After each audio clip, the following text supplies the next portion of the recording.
Yeah. Hopefully everybody's had a chance to go through things. We have any introductions we need to do for tonight? I'm seeing Jeff and that's about it.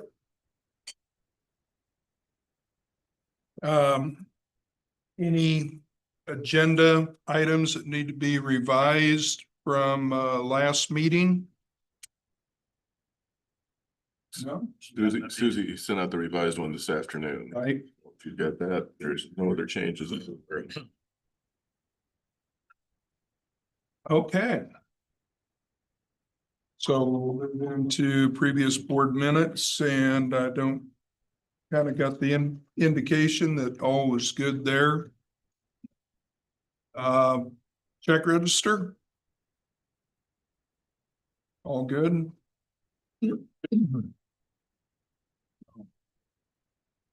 Then we have the updates coming up. So move to, or motion to approve the consent agenda. So move. It's been moved. Do I have a second? Been moved and seconded. All in favor? Aye. Aye. All opposed, same sign. All right, here we go. So I want to give you an update on the adult ed program. The proposed federal budget. Office of Budget and Management of the White House proposes to eliminate all funding FY26 for adult education. What? Their justification is that they are going to fix K-12 and adult ed won't be needed. Literally what they said. But you can get Harvard's money. There are state funds for adult ed, but people are still investigating legislatively. They think the state funds for adult ed are tied to so much in federal funds. So funding from the state and feds will end June 30. I do not intend to let adult ed go. It's not a requirement of the college, but 30 to 40% of the students do stay on with us as students. The program, as you know from all the reports you hear, has made a big difference in a lot of people's lives and in the workforce. So the funding at the federal and state levels in the air. Chris, Josh, Kara, and I've all been working on ideas. Conversation I had with Superintendent Green not long ago, they had some late tax collections under the adult mill levy money. So I believe we're going to get that, which is around 20,000 or a little more. The gap from this federal and state funding is about 170,000. We did put a fee in place when we put fees together some time back that we estimate will bring in about 80,000 that can help support adult ed. So that with the school district, it's 100 of the 150.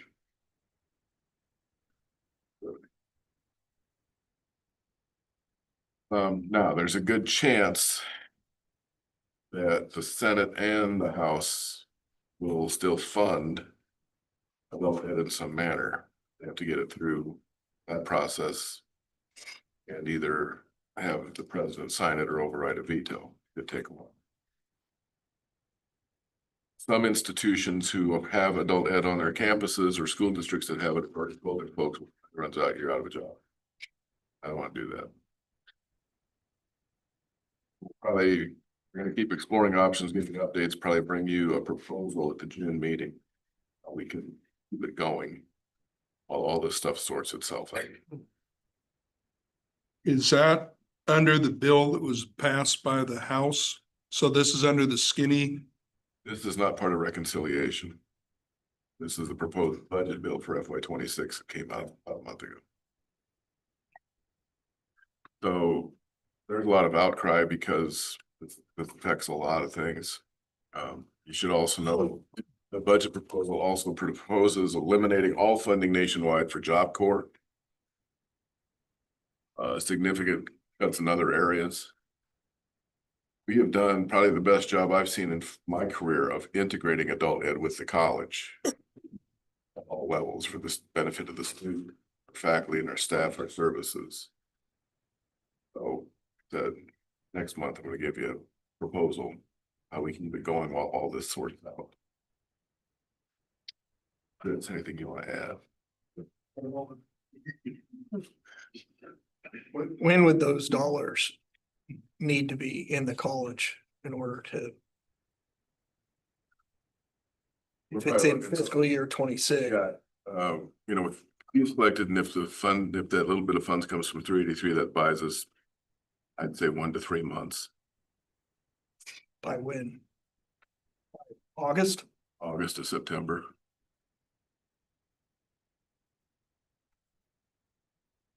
Then put you to start of 6. We're gonna be on a CR. Thing is, with the changes the state regents have made with remedial education and not wanting colleges to do that, their preferred method is to blend it in with adult ed.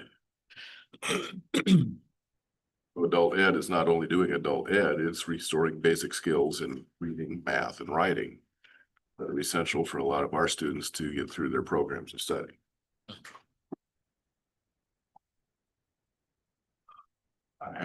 I've discussed a little bit with Vern. Of course, Vern Community Foundation is getting bombarded with requests from nonprofits, et cetera, because of the federal issues and state issues. And the other thing from the federal perspective is they're saying, you know, if states want this, they can pay for it. Great. Guess what?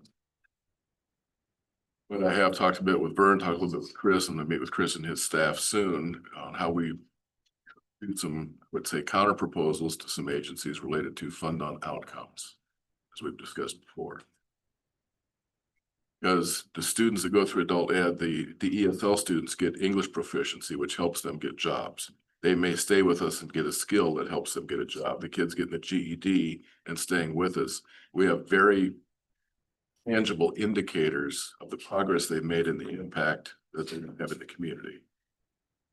I have 2 of the city commissioners sought me out last week on this to say, what are we gonna do? And I think with some of those entities, if we come at them with an outcomes-based, pay us in essence per head on what we produce, we can recover some of the funding while all this sorts out.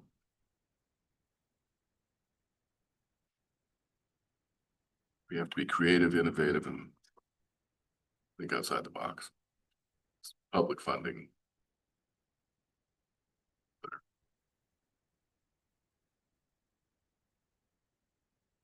Brett, I know you were in the investor meeting the other day with the chamber. Here comes all these jobs.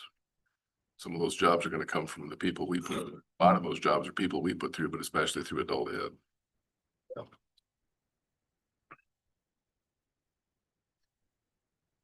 Anyway, an update and we'll give you a proposal. Okay. Does any of you get a lottery ticket? And you win, you don't know what to do. You get a tax break.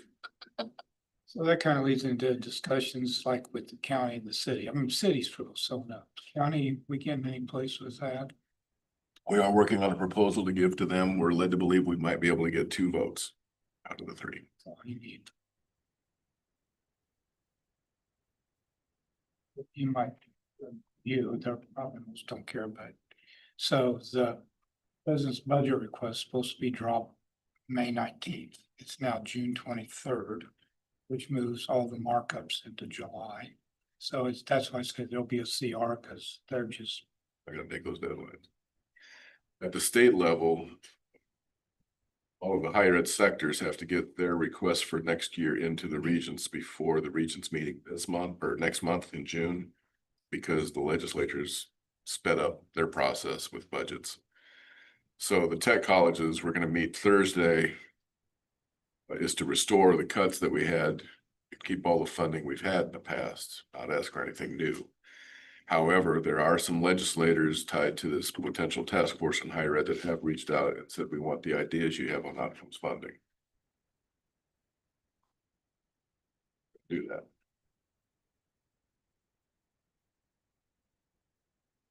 So business as usual, tight, and we figure it out. How many GED, I'm just using GED as base, come out of Pottawatomie County? I wouldn't be able to give you an accurate number. Give me a wag. You're probably around that 12 to 15%. Okay. Previously, with Island being over there and having the Mhm. center, they pretty much had kind of that first call. We've drawn a lot of students to our main campus in the past because of the programs. Those are usually now of those, however many percent, those students are the ones that are continuing in our programs. I can't tell you how many welding students, construction, automation. Sure. But now this new one, Highland, closed their center and Jim and I came over a couple weeks ago. And we've been given authorization that Riley County is 100% ours. Wabunsee County is now 100% ours for service. And we share Pot County officially and Geary County with Cloud, so Cloud and Highland. So that if this was a regular year, we would see an increase in funding and you would see an increase in services and everything. So we still plan on doing those things just within our bounds. Plus our CPT as you're coming in now. Oh, right. We just met with Raleigh County Jail. We're gonna be starting a pilot program in a couple weeks to offer GED classes in the jail for those folks, and then also having an option for once they're released to come here to finish out their GED and possibly look at another program areas too. For the incarcerated. For incarcerated individuals. We met with Captain French and he's beyond excited. We're very excited. O'Reilly asked us because they haven't had GED or ESL classes for years. And they would like us out there for spouses, family members, and then now they've been bringing in military folks without, and they have to get within that first tour, I believe is the new regulation. So we're gonna try and get as many service members their GED as possible. So we're gonna be working on stories to talk about commissioners, Gary. That's We heard Cloud County Community College did that, right? All that. They just announced it last week, so yeah. Here's the flip side, and this is where I think I become an entrepreneur. I could help Stephanie maybe. The good news, if federal and state funding goes away, we don't have to go by the regulations and reporting. So how do we restructure doing what we do in adult ed, again, with a different model, and we don't have all that bureaucratic paperwork in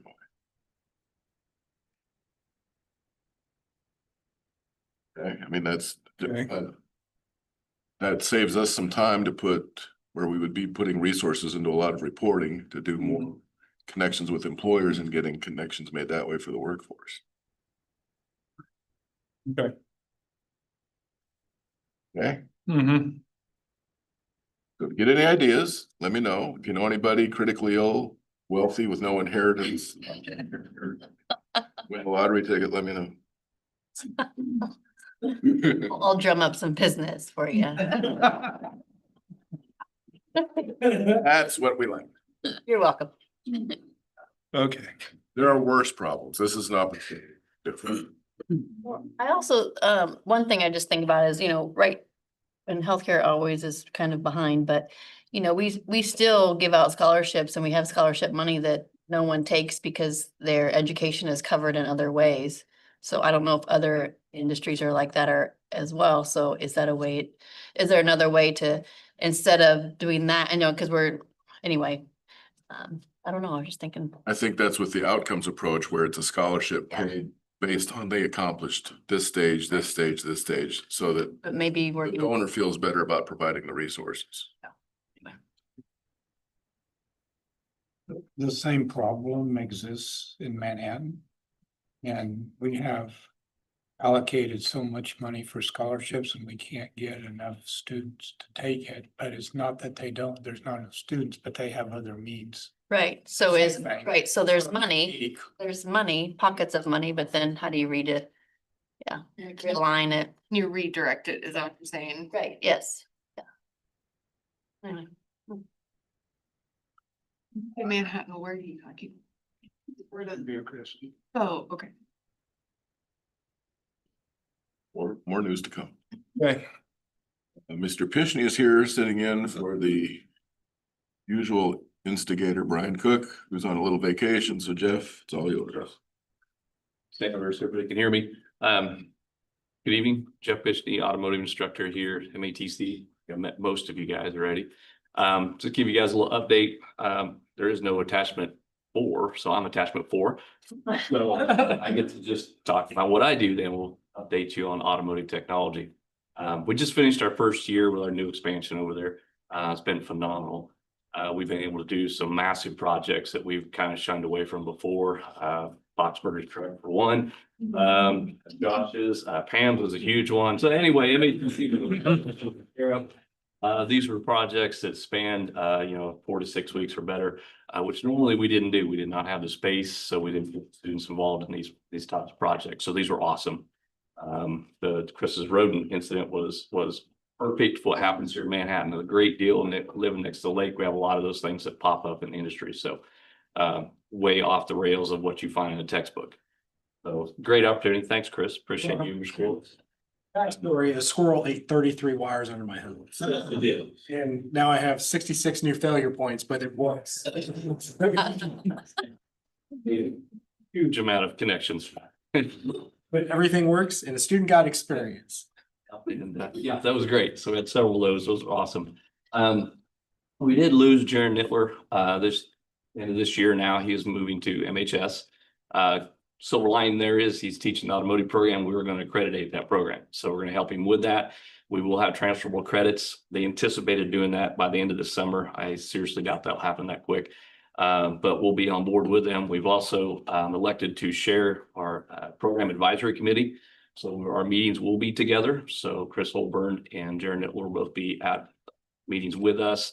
So very hands-on with that program yet, even though that has changed where they hire the instructor now. So I think all things have come to a decent conclusion there.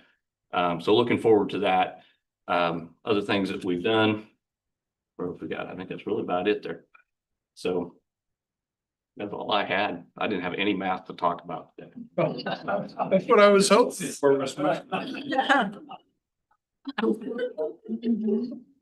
Yes, I do have one other little side note coming up next fall. We did acquire a vehicle for donation. We'll be repurposing that to donate to an organization here in Manhattan. Hopefully, we'll see how the timeline goes with repairs. But we're working with our advisory committee and business leaders and things to get donations to get that up and running, or we can do a donation. So hopefully we come to that, these meetings next fall and let you guys know when that's going to happen. And I'm sure we'll want to capitalize on that as well. So any questions for me, I guess? One more I know. So I know Washburn does that and they kind of tie it in with the car show. Any idea, any thoughts on trying to do? I'm not saying mirror it. Another car show or just the type of? Car show and tie it in with the giveaway. I haven't looked at that far, no. Maybe something to think about. We have had brief conversations with Junction City and they still do a car show through their automotive program over there, which we might be able to do some things together. And we've been working on ways to try and build a link with them and their automotive program over there. That might be an avenue. Sure. So that was easy. Thank you. Thanks, Jeff. Let the record show that was one of the best faculty senate reports. It was. I like it, Jeff. Be prepared, be brief and be gone. Guys. Josh, facilities. So last meeting, we talked about the waste pipe issue we had that we're still investigating that. We're working a little bit more with Brian, our new plumbing instructor here, to kind of help. He's got some new tools to hone in and kind of just figure out exactly where that's at in the building. So we're still investigating some options over there. So him and Russ and our maintenance department want to dig into that a little bit further before we get too far down the road with any contractors. So we're just still kind of figuring out exactly where that's at. And he's got some cameras and things that he wants to do some looking as well. So I'll have more updates on that the next meeting. We're also working on kind of our next, our deferred maintenance stuff. Kind of now the focus in the main building, minus any large renovation projects, are mostly furniture and flooring. We've got some classrooms, especially that the furniture is really starting to show its wear. flooring as well, some carpets with some tears in different areas. So been on that list to kind of try to prioritize budget and kind of where to tackle that first. As well, there's some continued HVAC issues specifically down in the nursing wing. That's been chopped up so many times over the years that we just gotta have some zone problems, so we're looking at some of that as well. We're working on a campus deep cleaning schedule for the summer, so we'll get things really cleaned up inside, outside, grounds, et cetera. That's really it for the facilities items. The good news, State Senator Billinger, a year ago passed the Campus Facility Restoration Act, I think its formal name is. And the legislature funded it. His purpose was to make sure all two-year colleges started getting some money for deferred maintenance. It did get funded with a slight reduction, but every two-year college is getting 92,000 and some change for deferred maintenance. So that's an addition to what that wasn't announced until after last month's board meeting. So that is some good news. That helps. I can't recall, did the drainage issue over by mobile units? Yeah. Fixed. Yeah, working great. Yeah, at least we don't have to worry about flooding front entrances and the TLC and all that. Frogs, snakes, and mosquitoes are now finding a different place.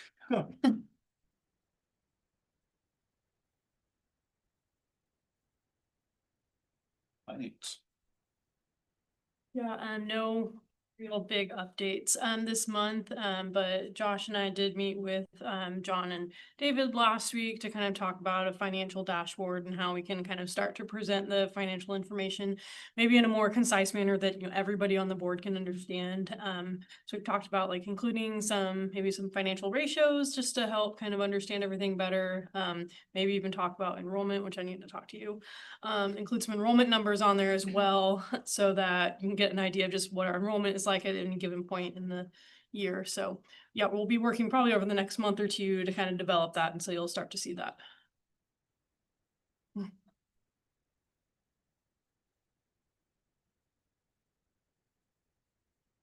The calendar. Gary, I think. Yes. So we previously presented the calendar that matched K-State and with implication that K-State was going to change theirs. And so far, K-State is the last holdout of not changing the calendar. So we decided not to wait on them any longer. If we were going to make the switch, we needed to do it now so everybody could plan accordingly. So this is the updated calendar again.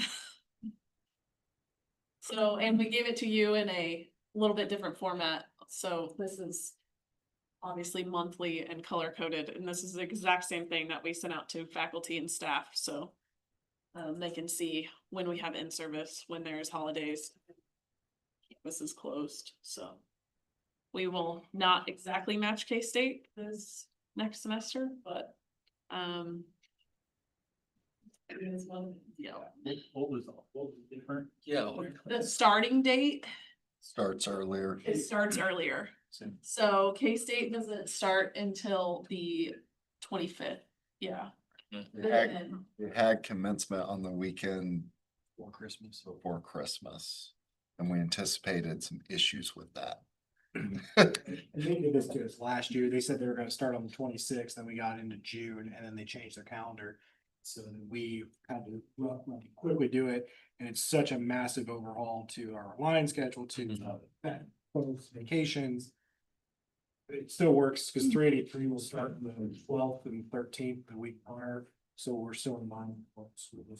This makes more sense. We have about 800 high school kids. It's better we kind of adapt to their schedule. We need a vote. Yes. Okay, so we need the board to do this, if you will. Approve the motion. Revised calendar. Revised academic calendar. Second. It's been moved and seconded. All in favor, say aye. Aye. All opposed, same sign. Approved.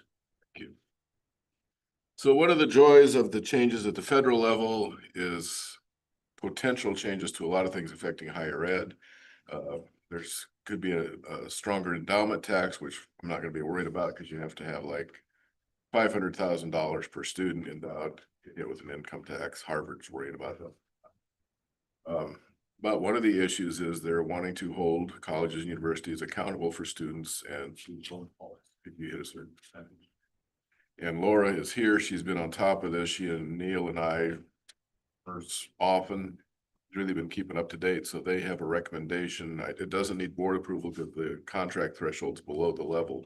But I want you to be aware of the change that we're going to make to be in compliance with the new federal issues. So, Jim kind of talked about what impact there could be way down the line if we don't get a handle on where a potential default rate is going. If there's risk sharing, the higher our default rate, the greater the dollar amount that we would potentially have to kick in on behalf of those students who defaulted. Right now, we're still kind of at the front edge of that. The student loans have kind of gone on an on-ramp as far as repayment goes. It's getting started. Now there's starting to be ramifications starting this summer, and people will actually go into default starting this summer, and they can garnish their things, and then there will be the downstream kind of activities. So right now, we've been working with some folks who have kind of guesstimated based on our current delinquencies. So a delinquency happens, you know, if you're 30 days, 60 days, 90 days, 120 days, all through to when a student then goes into default. And so if you look at our current delinquencies who haven't had a chance because, you know, the system was just kind of waiving that whole process of going into default. If we look at the students in our 3-year cohorts that are delinquent, it's a little bit concerning because we got used to over the past few COVID years it being zero, artificially zero, because nobody was going into default because that was something that both of our previous administrations had wrapped into COVID relief, deferring all of those payments. Now we've had people in the past year going into repayment, and some of them have never in their whole career after college had to make a payment. So they made budgets, they did all the things. They aren't used to making payments. Some of them, as we know, may have moved. And then we have just a unique situation in which more people are probably in delinquency than we realize. There's also a lot of people in administrative forbearance, which means they have a temporary hold while their particular repayment plan is being processed. And they just announced they're really far behind on that too. So there's a lot of uncertainty as far as predicting our exact delinquency rate. And those borrowers who are currently delinquent, if they don't do something themselves or we don't spur them to do something, most likely will go into default. Our last specifically pre-COVID default rate was at 6-ish%, which is pretty darn good. I was pleased with that. If you look at what our current projected one for the 2023 cohort year, right now they're thinking, this company I've been talking with thinks that based on our data, it's about 13.95%.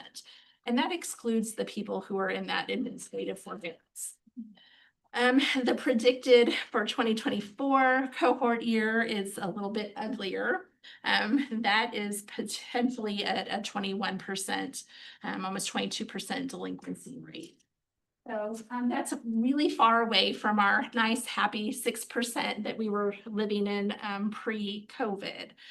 There are very specific consequences for that institutions have imposed on them if their default rate goes at different levels, and that's codified in federal regulations. So if a school hits the 15% of cohort default rate threshold, that would mean that the financial aid office would need to disperse a student's funds in multiple disbursements in a given semester. Currently, we only have to do once a semester, and that works out nicely for students because if they are getting a student loan refund or some scholarship refund or anything like that, they have those funds at a specific time, 30 days into the semester, where they can pay for rent or, you know, transportation or what have you. So going to 2 times a semester, not the end of the world. However, it would be more of an administrative burden for us and definitely not a good thing for our students. If we were to get to 30% CDR over 3 consecutive years in a row, haha. Then we would lose the eligibility to offer Pell Grants or direct loans, both of them. And if a school reaches 40% in a single year, there are immediate sanctions. And I don't ever want to find out exactly what those things. So, national trends are saying right now that 30% of borrowers are past due on payments, and 40%, this number shocks me, but not terribly surprising if you really think about the way we got here. 40% of borrowers have no plan whatsoever to begin repayment. They think it's all been so confusing for them. They think that it'll get pushed down the road, or they think that something might be forgiven, and they just haven't gotten to the habit. So that definitely makes me more concerned about our 13, almost 14%. So what's the answer, right? You know, I do financial aid, I go to conferences, I talk to people, and learn there are some great services that we could take advantage of that would help us as a partner reach out to these students in delinquency and keep them from going into default. The one in particular that we're looking at is called Inceptia. It's a nonprofit. They work with about 150 schools already, and I'm sure their numbers are growing every day. They do lots of really amazing things for students and have amazing success rates. They estimate 80 to 85% cure rate for delinquencies. That's pretty impressive. One of the reasons we're excited about them is because they have the ability to do skip tracing. So if students have moved and there's not a current phone number or address, they have more resources to figure that out instead of, like, you know, me trying to Google that, which isn't really very effective. So Neil and I are working on ways to find the amount to pay for this in our budgets between he and I.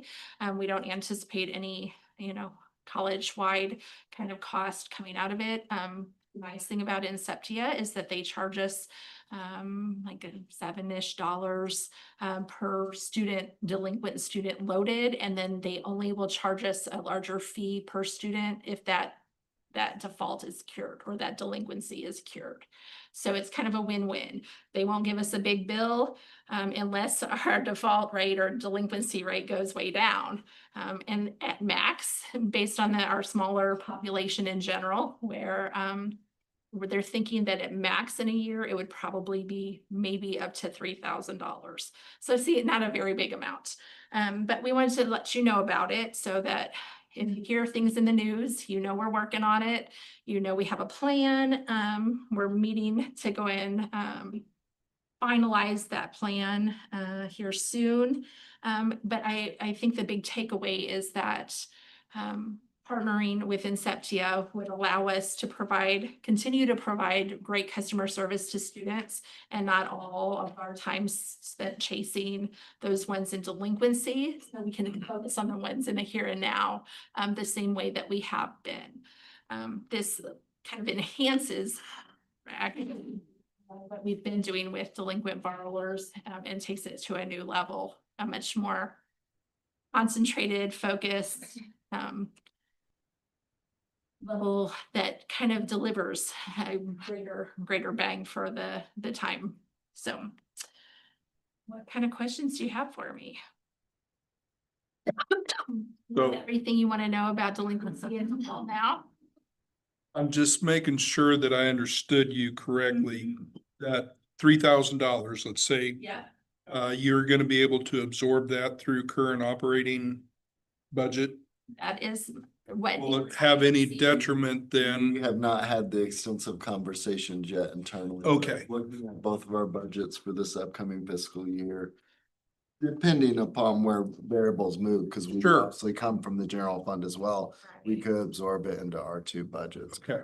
Assuming that we both have Assuming the that same it stays budget for flat. next year. Sure. So, Sure. or if there's a reduction. So I'm those are pretty some of sure the there are. conversations that have to happen. The weird thing about this is it's a variable. You don't Right. know because it's dependent upon how many students or what Depends on the cure rate. involved and. So, and that's them overestimating, I would say. Okay. Yeah, that's them also assuming the 80 to 85% cure rate, Sure. which is phenomenal. I hope that we get that. What's the time frame of, I mean, how far do they look Well, ahead or? so the students who are, it's a 3-year rolling cohorts. So the students that would be in the 2023 cohorts would be students whose loan repayment done since 2020. 2021, 2022, and 2023. And so we have until October to cure any of those, because that's when the cohort default rate for 2023's cohort is finalized. It's gonna bite a lot of institutions because of the COVID suspension and back in. So it's really better to try to get in front of this thing and reduce it as best we can. But in breakdown, we're being held accountable for the delinquency. Yeah. That's what it is. Would this also be driven to institutions to try and, programs that are giving kids degrees that they can't do anything with? Talking gainful employment, and Laura shared with me today because many of the institutions who were worried about the gainful employment law thought the Trump administration would do away with it. And the Trump administration recently said, oh no, this is a good idea. So yeah, they're gonna hold a lot of people accountable. The regents are looking at it from the high school Excel and CTE end because of students going into culinary arts and cosmetology in particular. That one, they don't stay in the state, and if they do, it doesn't pay a living wage. So yeah, there's some of that mixed in with this. Overall, our program is meet pretty good gainful employment. But it's the matter of, from the COVID suspension, now you kick the repayment back in. We haven't had any control on that. We don't have control on it, but how do we go after the people to say, get it started paying it back? Do you get numbers from like institutions on what default rates they have? The feds release it nationally. I mean, you can look it up. They'll send us ours, but then it's public knowledge. It's super exciting to look it up. It's done by segment, so 2-year, 4-year, public, private, all of that. I will say that the industry average estimate for the current delinquency rate for 2023 is 33%. And for 2024, it's at 42. So that makes me feel a little better because, we spend a lot of time financial counseling with students about not taking a lot of loans. But even if they only take out, $20, if they're not repaying it, they could still be delinquent or in default. So.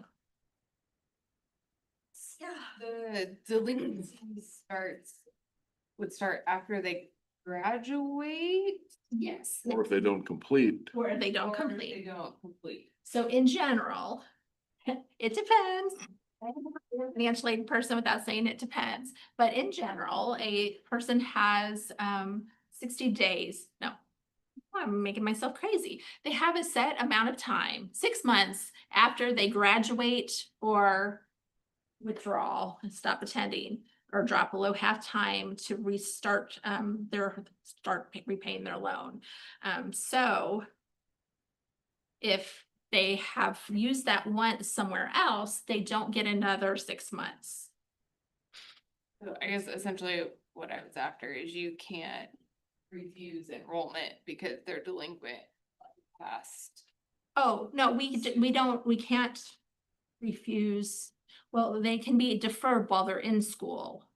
Yeah. If they attend while delinquent or in default, but if they're in default, they can't receive additional financial aid. Is that what you're asking? Yeah. And then y'all might have to help me remember, it was probably a couple years ago. There was some credit that we decided to eliminate. It is a brought students to their degrees faster. And I feel like it was I'm gonna call it basic human skill type class to create well-rounded individuals. But I don't remember exactly. I just remember not really wanting to get rid of it because I felt like maybe there was a piece of financial literacy to that or something else, but I honestly do not remember exactly what it was. But I mean, is that something I heard you say you do financial? But can we better educate these students on? Yeah, the issue you're referring to is when the regions were after everybody to reduce the number of credit hours in pro. Maybe that's what it was. Which again goes back to, they think, high school should be doing this much and you shouldn't have to do that. Financial literacy, I mean, they do a lot of with their counseling, some non-credit stuff we do. So it's there, Required though. required. There are some courses in Jason York's program that many students can take as electives that fit part of that. Problem is always getting students to show up. What percentage of our students take student loans? Gotta ask me those questions. I memorized the other numbers I got today. I would say probably 37-ish, 40%. What's the average amount? Oh, the maximum that they could take out potentially would be, like, say they're a second-year student who's independent, would be $10,500. The minimum they could take out if they were a first-year dependent student and they still had to use their parents' tax information would be $5,500. So it's not huge dollar amounts we're looking at any one time. Many of our students actually only take out enough loans to make sure that their cost of attendance, like their tuition and fees, are covered. For instance, the bill the House passed last week makes it harder for students to be eligible for Pell Grants. So that means they're gonna look more at student loans. That aggravates this issue. Yes. Talk about that reconciliation bill all day long. We'll hold that for another. Gotta sit down, Laura. I'm having trouble getting to is, can this impact our enrollment in a negative way so that there's a double hit? Both that way and then our enrollment numbers goes down, so that means tuition goes I mean, down. it's always possible. I don't anticipate that because stuff I'm looking at on the national trends, Gen Z, Gen Alpha, and even the start of Gen Beta are looking at trades and tech schools because they're so worried about AI taking away white collar jobs. Our thing is, can we do more to make sure students take a minimum amount of student loans? Right. Again, how we look at probably more outcome-based scholarships, show us in your first semester, first year, you can do this, and we're gonna get you a scholarship to help pay for the rest. The Promise Act through the state legislature has been a huge help, hasn't it? Because that, for certain programs, not all programs qualify, but it comes in as a last dollar in financial aid, so they don't have to take loans. Well, at least in Kansas, for the two-year colleges, that particular program has helped reduce the number of student loans a lot.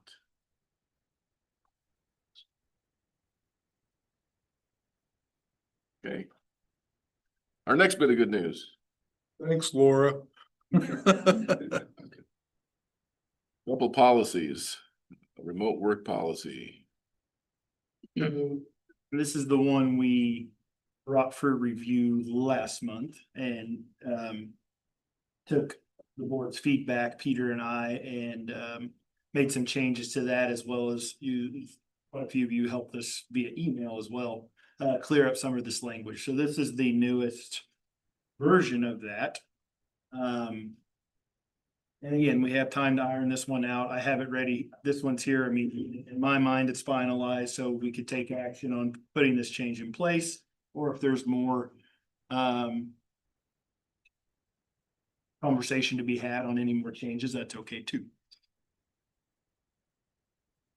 I just want to clarify on the 14 calendar days for the shipping. Mhm. That is, it is delivered to FedEx, UPS, whomever in that timeframe. Correct. Okay. So we would go based upon that shipping creation label. Yeah. So not back to us, and it's not their fault if it gets lost, you know. So yeah, that's just them getting it to whatever shipper maybe. Okay. So do we need to make sure that it is a trackable? I don't remember seeing anything in there about it being trackable. Sure. Yeah, You know, so I ship my computer back to you, send you the tracking UPS tracking number, or are we creating that and sending to them to ship it back to us? no, it would, in my mind, it would be on them to get that done. Right. That way we know for sure I can track it. I don't know how you would get it insured without being able to track it.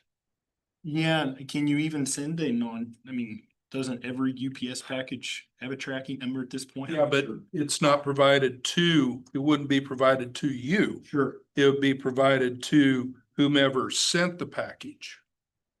Right, but I guess in our case, if the package never then showed up to us.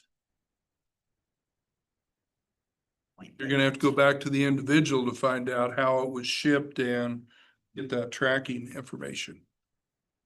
That's the only thing that I saw in there is, We could easily add a sentence in here about providing after it's shipped, maybe a copy back to us of the tracking number or maybe even the receipt.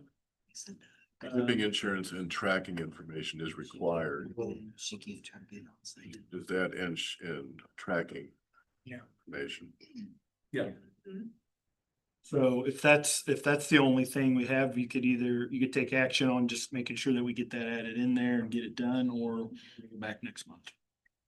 I'm good with that, making sure that gets added in there. Yep. That's easy. If the other board members agree that we should have some way to track. So moved? So we have a motion to approve this with the addition of him providing tracking information. Got it twice. It's been moved and seconded. All in favor? All opposed? Approved with the revision. The other one is our, nope.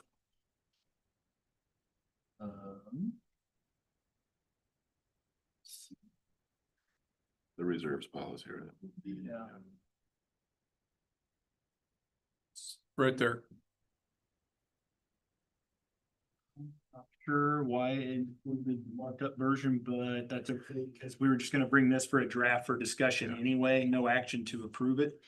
I think, I also sent you, some of you gave some feedback on this as we were developing it as well. So from what I originally sent out to you, we did add in that if the funds were to exceed 25,000, we use the 25,000 amount because that's the same one written into our other policies for board approval of purchase to exceed that amount.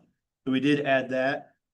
Brad, I think it was you that pointed out we should also reference that we use our other authorization to purchase policies. We follow those practices when using these reserves, so I did add that here as well.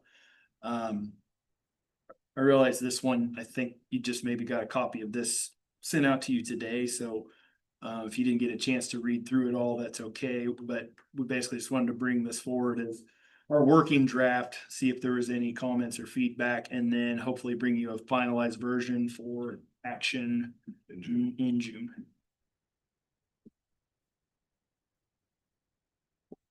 Oh, and also the foundation piece. We will add this as well.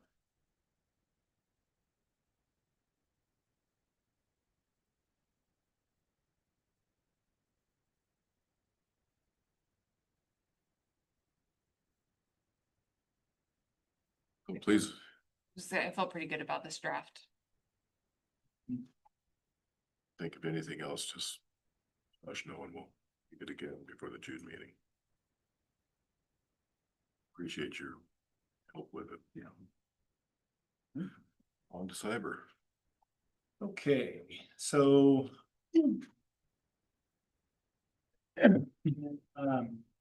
We tried to, I have Bree here on Zoom and Andrew here in the back of the room that helped me put this together. So we tried to kind of summarize everything we're working on and doing to protect our data from a cyber perspective, as well as we went into physical security as well.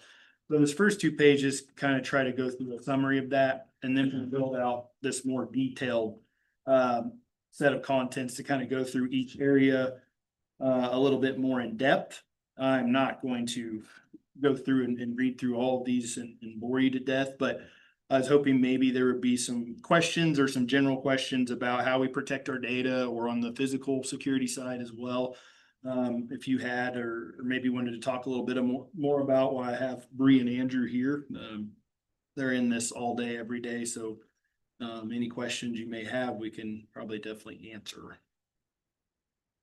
You have some quality measures. I mean, do you send out, what are your quality things that you do? I mean, do you send out for phishing alerts and those kinds of things? I mean, do you send out things and any other thing quality wise that you, for checking just to Are you referring to like internal? like employee, like testing type scenarios? We have, Student, yeah, we have in the past. It's usually not very well received.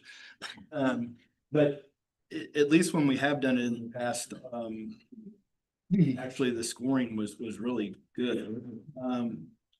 But we do, as far as the employees go, from what I've seen here, we get, almost daily, we probably get tickets from somebody saying, hey, is this a phish? Is this a spam? They're really good about it. And we hit on that at every employee in service, that if you're curious at all, or you're worried about an email, or is this a phish? Is this a spam? Send it to us and we can check it out in seconds. So I feel like they do a really good job with that here. With employees, and then students, you said not as much, or? Students don't get the same official training. We just don't have the time with them. It is something that they'll see in the, I mean. Yeah, absolutely. It could be something even we look at, we have this student kind of prep Canvas training course, but then on the flip side, I feel like that's so loaded with information. It's a hard balance. There was a couple of years where we used the CETA presentations from the INT that students were allowed to come to that, like that invite would go out for that kind of basic trainings as well. I could come back when we get cyber going in a few months. Yeah, but now I'm thinking more too, we do these orientations for all of our students where they touch on, here's the TLC, here's this, here's that. I mean, a real quick 2 or 3 minute blurb about that wouldn't be a bad idea. Oh, when Charles and Wilson in here last year, going over our cyber insurance, that there were some requirements that you had to have a couple of tests. For tests or not training, the training for sure. Training? Yep. Yeah, travelers policies don't require testing. You have like an outside party trying to break in at one point in time. So that's a third-party penetration testing, and it's a whole 15-page report, but we just kind of put a blurb in here. And that's something we'd like to continue to do. Back at, use the state cybersecurity funding to do the last one, which is now gone, but it's something we have to figure out how to do. So we'll continue to look at options to do that again. I mean, I think we've even improved quite a bit from the time we've done this one, and the scoring is actually really good. So we'll look at options there. Bree did have a comment with Teams for trying to unmute. The phishing, this penetration testing did have some phishing testing as well. that the company itself put out. So there was third-party phishing testing, not just from internal sources as well. Yeah, they got 2 employees, I think, to fall for and managed to steal their password, but not their multi-factor information during the pen test.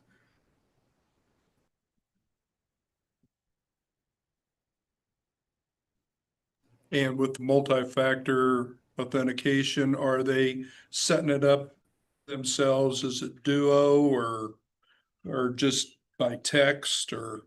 So Bree, why don't you talk about the UB keys that we're moving to?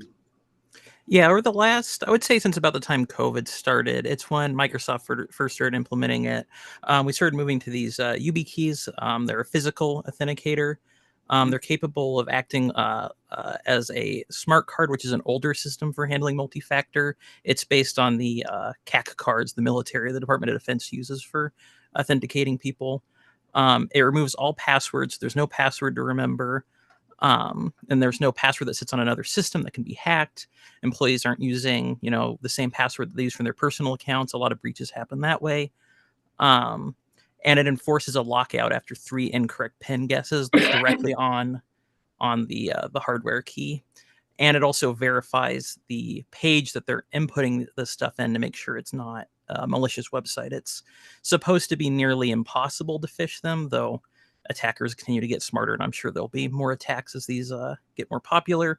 We've gotten most staff members with them. We want to move to requiring them. However, we ran into some issues with Android phones and support for them.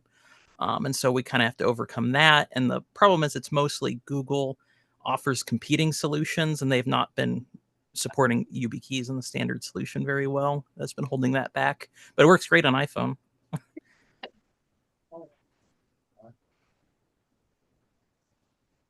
And we do fully require MFA for the student base as well, which is sometimes with the high schoolers can be not always a fun situation because it all relies on the information they put in their application, and then they'll put in mom's cell phone number or somebody else's. So then when it's time to go through and get all that set up, they're not getting the authentication to the right phone, and it can be a lot of extra steps to work through. 20-point font in this bowl. Yeah, I know. Yeah, it hasn't been as bad recently, but It's got better. Don't do that. Yeah, we continue to support SMS for students because it's very difficult to set up these more advanced things. The UB keys, we sit employees down and go through that with them.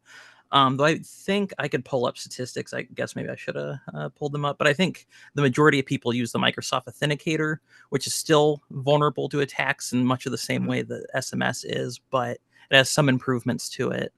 And, as of right now, that's kind of the best we can do for students. Faculty, we have given UB keys out to some faculty members, but we haven't pushed it quite as hard as staff is with them. But Firewall does pretty good because when I get my digital version of the Manhattan Mercury, it always says it's a suspicious site.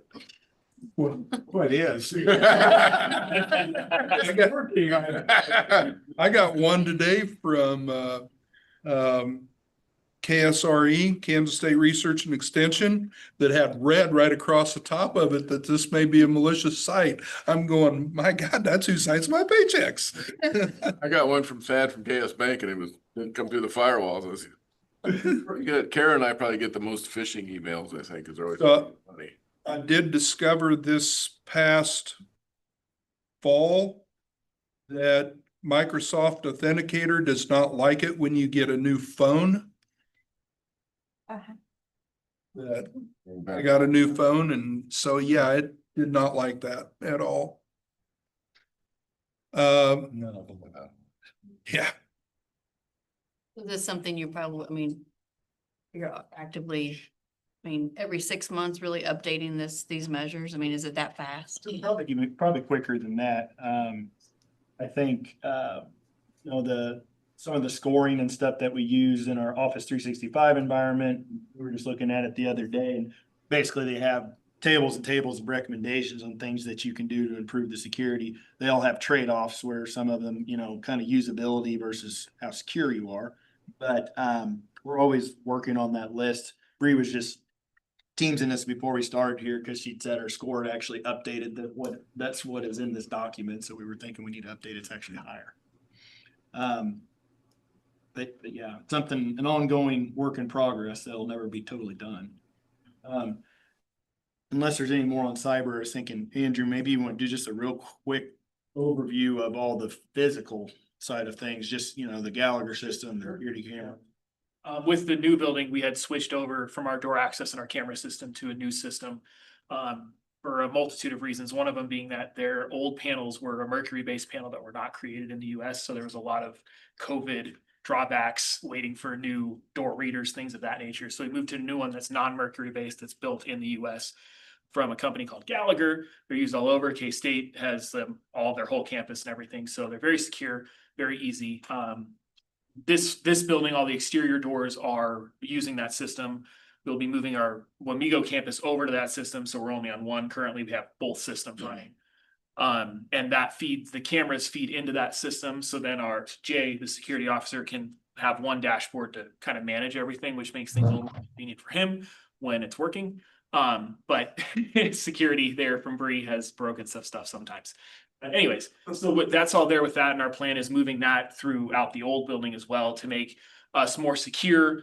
And also give it, you know, the ability for our students and our faculty and staff to have a easier, more leisurely time of getting in during, say, off hours or when Jay's not around, things of that nature, because we have mobile credentials.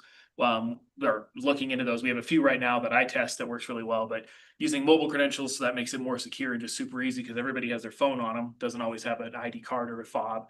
Really easy to turn on and off. We can also recoup those when our students are done.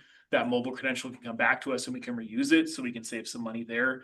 And then it also just gives us the ability to really kind of control, is not really the right word, but it is just, you know, control that access to the buildings and the areas that these students go, so to make things more secure, that somebody isn't going into the wrong space and stealing tools or doing something else of that nature. And so security is expensive. And as we move forward, we are expanding that and we want to get it throughout the whole campus. So that's kind of where we're at with that. Any questions or anything physical security? It's kind of cut and dry. So I saw a parenthesis in when I was doing the reading that somebody doesn't have access to Wamego. Physical access, I saw a parenthesis in there, but I don't have physical access to Wamego. I'll see if I can find it. Might be a misprint. Yeah, I can't log into. You just left that in there that was my notes. So that was for the camera system. We have two different systems. Our old system that ran on. So the old camera system is over there. It's still up and running. It still functions totally fine. But however many years ago, you know, something changed, whatever, and I can't log into it anymore. So I was ready. I saw That was a note for me. I saw that. I'm going, okay. Yeah. You need to vote on that. Give him Yeah, access. that one is so secure, you can't even get in. But no, it just, I can log into it locally if I go over there, but our remote access, my account. Okay. It's like, All right. so. Just wanted to see. Yes, no, that's funny.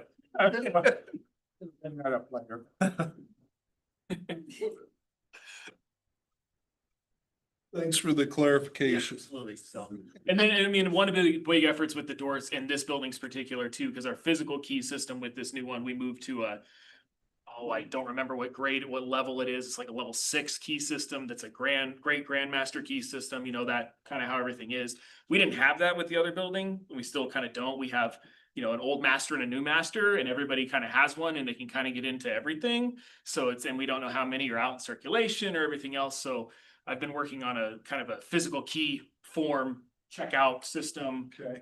With this building, the only people who have access to a key that gets into the building is the fire department for one, and a couple of administration people. Really is it, because in reality, the key fob can get you in. So if somebody loses a key fob, it's really easiest for go turn it off, and then nobody has access to it. If a key goes away, there's not much we can do about it. So we're trying to get, we'll work that into the new build or the old building as well as we move into through systems. But then that keeps our key circulation down to a minimum. So I know this kind of goes along with the cybersecurity training, but is there anything that we caution students and faculty on tailgating? not really yet. It's something that is what I want to do with training with that and just security training in general and just being more cognizant of things around you. Cause you know, it's not an if, it's a when as far as that stuff. Where I used to work, if Dan, badged through a door, I couldn't tailgate behind him even though Dan knew me. Yeah, there's with the digital key stuff, there is like anti-tailgating stuff built Right. in. If something happens and it doesn't, I have the cameras that point to the doors are tied to it. So when an alert happens, the camera recording will be tied to that alert. So you can click it and see what happened. So then if somebody did tailgate or something happened, you could pull it up and see that, so-and-so in a red sweater tailgate and kind of do that. I was thinking more for like tool security and things Absolutely. like that. We've been looking into, there's RFID tracker stickers that are part of this system, so we can put those on, larger equipment pieces that have proximity stuff. So if it's supposed to stay in room 102 when it gets to room 201, it'll send an alert and say, this is in the wrong space, things of that nature. So there's a lot of things that it can do. Really, we're at the kind of the low end of the Sure. baseline of that system and just kind of expanding it as we go. Okay. Yeah.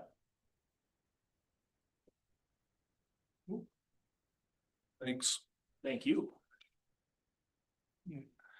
Anything else? We'll probably try to keep the board updated on any new develop, kind of use this as our baseline and every quarter or something, we're trying to provide a brief update, updates changing, threats we're seeing, things of that nature. Back to the top, what's next? Stay. Resource development. And I think Jim whispered in my ear that you could provide. Yes, I can. About 2 weeks ago, Senator Moran's office, Jim had indicated that we had an opportunity to, apply for, part of the congressional spending, funds. And we needed to, get our request in to tweet for that. And every year Congress has, Congress people have, monies that they could, put into the Congressional Spending Act. So, and we had several hours to do it. So the timeline was tight.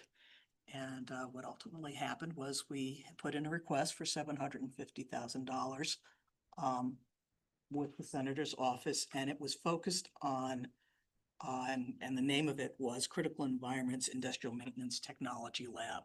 What we did was we kind of leveraged, the story, if you will, of NDAF being here, as well as being in the agricultural corridor of the United States. And with that, there is really a need for people to understand how to work within critical environments.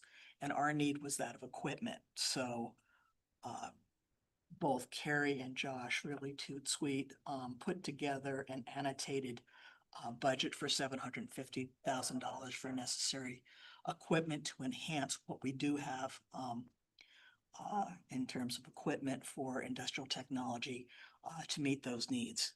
So we await the outcome of the congressional direct spending allocations. So we will see on that. What kind of time frame are they looking at that falling into for awarding?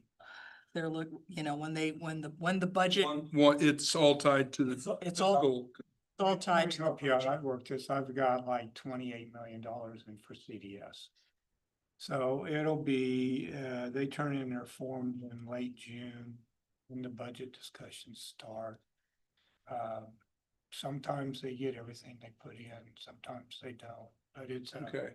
it's not in the appropriations bill. It allows a senator like Moran to say, I want to add X number of dollars for this and Y number of dollars for that. Okay. Cautiously optimistic. Yeah, you just gotta fill the forms. It's a process, unfortunately, but you gotta do all that to get it. The staffer that called me said I need this by 2 o'clock. This was on a Monday morning. It's not the way it normally works. Folks did it, but again, we had some ideas, so. Good on To the meeting, give me the staffer's name, cause I talk to his office almost every day. Jeff got one. Have the message. That's how you can get it to me some other time. I think it was more. Lucy Hewlett. Who? Lucy Hewlett. I remember that. So I'll send it to you.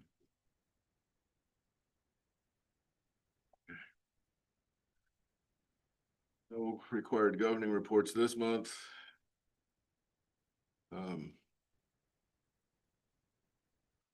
Reattach the economic impact reports from Lightcast, the executive summary and the fact sheet. Starting to share those with more and more people. Marketing teams putting more word out. And again, it's just information you can share. One of the key things in there, we go back talking about like adult ed, the impact we make on reducing what people need from public coffers. Reduced incarceration, reduced need for food stamps, reduced need for this, that, or the other. The more we can get them a good job. So something like adult ed, you really get a pretty good ripple effect that they don't need other public support for as long. So overall, they're conservative in their estimates, if you will, but we have pretty good impact. We are looking at, all the tech colleges did that for this last year. We'll probably wait and do it again in another 3 years. Costs about $5,000 to $6,000 per institution to do it. Like I said, please don't hesitate to share it with people.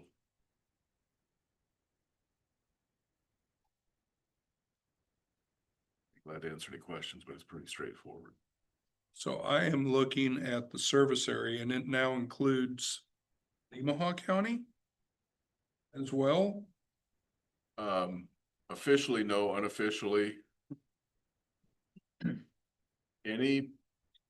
We're allowed to work with anybody who requests of us. Okay, If it's related to state funding and they have another institution, we have to get their permission. okay, State funding. If state funding's not needed, it's wide open. okay. Yeah, because I know that's right next door to Highland. Highland and Cloud are both, I would say, pulling back, retrenching, which creates opportunities. Cloud was kind of concerned about our childcare program. And I said, well, I'm not going to go into Geary County, which is shared territory, but I'm not going to go advertising like crazy about our childcare program, but I'm not turning anybody away who asks us about it, just like any other program. Okay.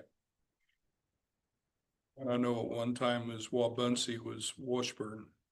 And on the credit side, it still is, but on the adult ed side, change. Okay. It's really going more and more to a wide open Market. yeah, which it should be. All right, those two just kind of surprised me when I saw those on the map.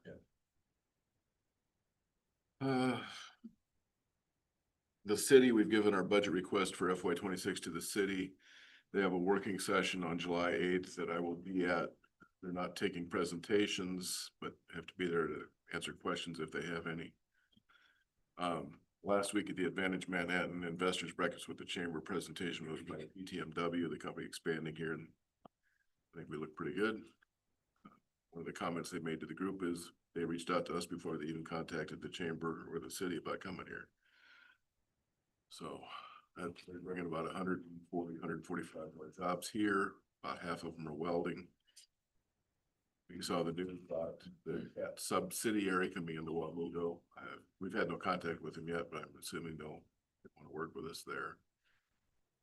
I know as far as other general terms with economic development, again, there's some decent possibilities related to manufacturing, healthcare, or even biotech that are still on the table. Working with Pam, Rachel Gomez more involved. We're going to work harder on going after grants, especially the private side grants, because the public side's barren for a while. Overall, you know, we're stable. Last month, you gave us approval to dip into reserves if necessary to a point. Right now, our projections based on what we think will happen with fall enrollment, we don't need to go there, but bringing up the adult ed situation, we might. Negotiations are making progress. Hopefully we'll have something for you in June. I would like to take you guys through a retreat either in June or in August. Last week we did a staff retreat for about 3 hours. It was very beneficial because I'm trying to get people to realize we are not the same college we were 10 years ago or even 5 years ago. Things are different, and we have to think that I will take the faculty through a similar process in August.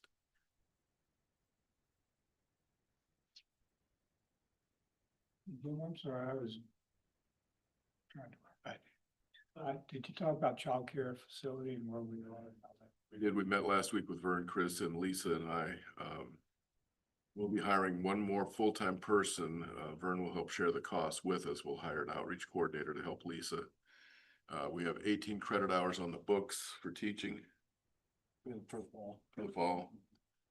So they will split that as adjuncts. We have, explain a little bit about the high school 383 with that. Sure, so they already had a early child care education program built in, but we were able to provide outcomes and everything, so we're doing 3 or 4 dual credit courses out there, and we've already approved their instructors, and they have 30 students enrolled. So that's a huge benefit, and then they're also going to do their practicum internship with us. We won't have any rent charges at the incubator site because we're picking up so much personnel costs, et cetera. Vern knows they're picking up while they figure out all the operational stuff, but that's on them, but we will be collaborating with them. Lisa has 4 of the pods already leased out to people coming in to set them up as the incubators, if you will. So making good progress. I think sometime second week of August, they're looking at Governor Kelly coming in for the ribbon cutting. Healthcare real quick. Right now we have full classes, PN and RN levels for the fall. Before COVID. Building's full now. Building's full. Thursday. And then with CNA, we've doubled the number of seats for next year. So related to the healthcare task force with the chamber and the healthcare providers, we're on track to meet those goals. Testing center continues. What was fun when we had the staff retreat, I asked Cindy Boxberger, give them a quick update. How many people have come through the testing center? She goes, this year? I said, yeah. Take a guess. How many people have come through our regional testing center this academic? 1250.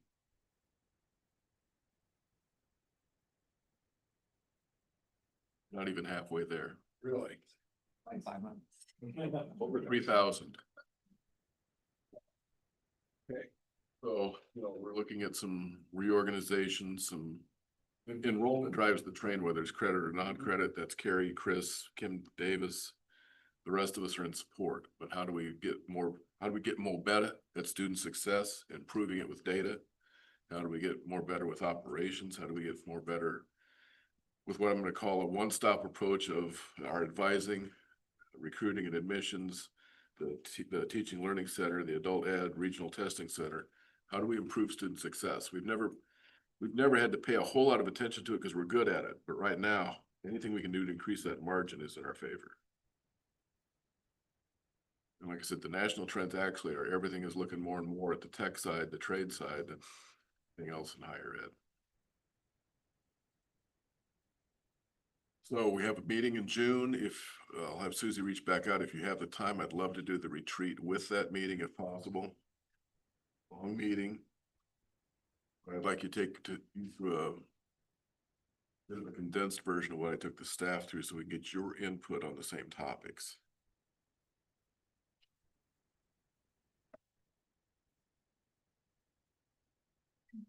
Dave, I don't know, it'd be good for me to have a message to you and to Thad related to, well, we've had some appropriations reductions. It's not impacting paying the building. Need that. We can provide that as well. I think we're on pace to have enrollment growth anywhere from 2 to 5% in the fall. We have a new math teacher, full-time, hopefully closing in on a cybersecurity tech teacher, still seeking industrial maintenance and electrician teacher. We do have an adjunct for the industrial maintenance. I think State Representative Megan Steele's husband may adjunct for us.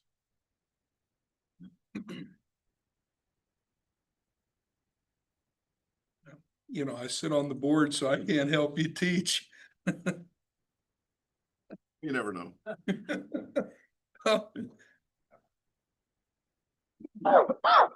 Questions, comments? We are on summer hours, so we close the college at noon on Fridays, which is a great morale booster. All of this fluidity in the budget and finance and all that, how's that gonna have will that have any effect on our HLCs coming up? No, we're in good shape on the financial indicators, et cetera. That's something that we have to keep in mind. Like, that's why I really think, what can we do to optimize both enrollment recruiting on one side, but on outcomes, the student success on the other end? That's where we add value to employers, have employers fight some of these political battles.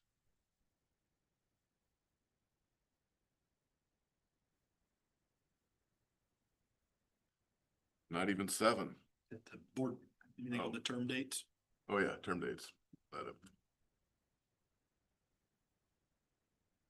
So, no one's going off in 25. So hopefully you're all feeling good about staying on. You know, fiscal year 26 or longer. 2018, is that right? Dang. I've been here this same amount of time. Get you in office and Here's the thing. In a room after you. We talk about board meeting at, you know, like tomorrow we'll talk about it. We really appreciate you guys because you challenge us in the right way. We haven't always had board members do that. You want some specifics, you want to know, we're coming up with some of our scenarios, you give us ideas. We need that, so. Staying if you don't want to stay, but we got a good group here. I really think there's gonna be some incredible times coming yet. Agreed.